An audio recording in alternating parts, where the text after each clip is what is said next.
What's going on, everybody? Coming at you with another video. Last time I posted a short, pretty much saying that God wanted his children to speak to him. And this one is the comparison of Noah versus Jonah.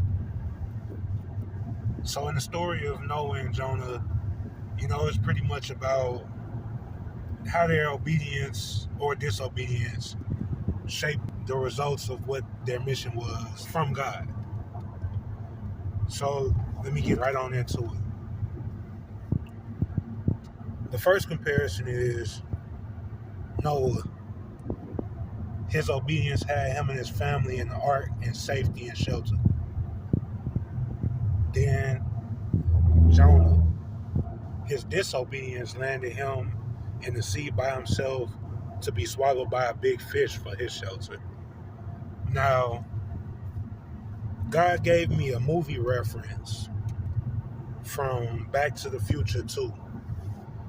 Pretty much, there was a scene where the main character gets knocked out by a bodyguard of one of the main antagonists of that timeline, saying that we could do this the easy way or the hard way. And then he knocked him out, and there's a screen went black and said, the easy way. God spoke to me using that, pretty much saying that you could be on this walk with him the easy way, like Noah did, and go through the little hardships of building the ark and putting in the work that he asked you to put in, symbolizing that there is work involved in this walk. But when things hit the fan, so to speak, when the danger comes, when the rain falls down, now that you done did the hard work, now you have a perfectly dry and safe shelter to stay in, meaning that you have God's protection over your life for being obedient to what he told you to do. In Jonah's case, if you're disobedient, yeah, you may end up in shelter and safety still, but the process of getting there is going to be scary, like Jonah sitting in the middle of the ocean with a big fish coming towards him to swallow him up. I could only think of how scary that sight looked, but nonetheless, God provided shelter and protection for him so he could continue his mission. So the next difference between these two characters and the comparison between your obedience or lack thereof, it goes like this. Noah was found blameless in God's eyes and was spared, but the world was evil and was destroyed. Now, Jonah, on the other hand, he was asked to give a warning to the guilty world so the people could be saved. Now, God gave me another movie reference from Terminator 2. Come with me if you want to live. So that symbolizes with Noah was obedient to what God wanted him to do. So him and his family were spared. They were saved. But the world, they didn't choose to go with God. They chose to go against God. So as a result, they landed in destruction.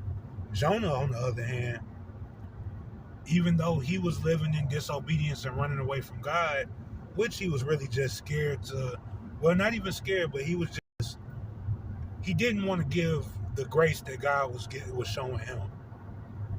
He, on the other hand, was asked to give a warning to the guilty world so the people could be saved. So that's saying right there, if you come to me if you want to live, there's always an option. There was always an option to listen to what God asks you to do, even if you're living in sin. He loves us enough and gives you grace enough to give you a chance to repent. If you listen to him and you come where he needs you to be and do what he needs you to do, he would definitely forgive you and move on like nothing happened. Like he said, he'll forgive whatever sin that you committed, That's how much he loves us. He is forgiving. If you come to him with a clean heart, like the city of Nineveh, they dressed in sackcloths and put dust on their head and fasted for 3 days, and God spared their city. Even though 40 days, Jonah was saying, like, in 40 days, y'all city gonna be overturned.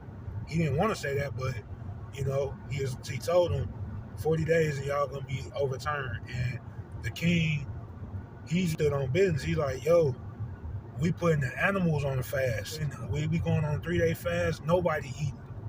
Animals or humans alike. And they repented and they showed God that they're willing to get on board. And he was like, okay, I forgive you. Let's move on. And he spared their city. So the third one is the comparison of these two. God flooded the earth for 40 days, but saved Noah. Jonah warned Nineveh that they have 40 days to get right or they'll be destroyed.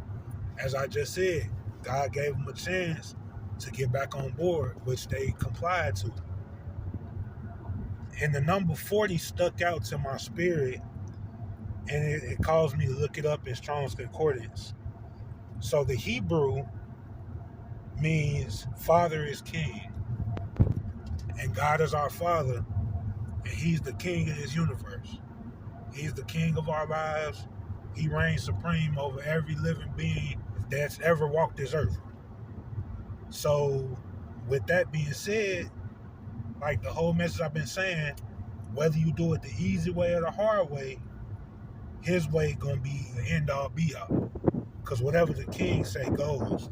And to quote D'Angelo from The Wire, if you're familiar with that show, the king stay the king. Meaning that God gonna be the king regardless of whoever passed through this earth. Me, you, and the next man or woman. God gonna be the king, so his word goes. It's just if you choose to listen or not, it determines how your life goes. So the fourth and final point of this message. God's love was shown to Noah, and his wrath fell upon the world because of his wickedness. God's love was shown to the people who didn't even believe in him, and to the people who were willing to listen and repent.